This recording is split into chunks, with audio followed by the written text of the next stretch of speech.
नमस्कार, मी रेखा. रेखाच किचनमध्ये तुम्हाला सर्वांचं मनापासून स्वागत करते.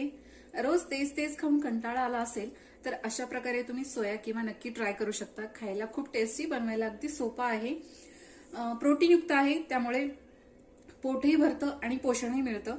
सो अशा प्रकारचा हा सोया किंवा यासाठी लागणारं साहित्य काय, कशा पद्धतीने बनवायचं आहे, चला तर मग बघून घेऊया.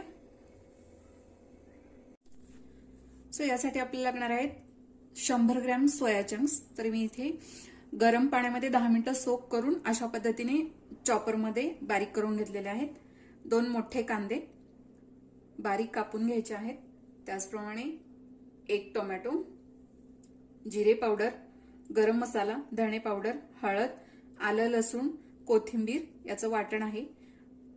लाल तिखट चवीनुसार कमी अधिक ते करू शकतात. त्याचप्रमाणे चवीनुसार मीठ, हिरवी मिरची, कोथिंबीर. सो इथे एका कढईमध्ये मी 2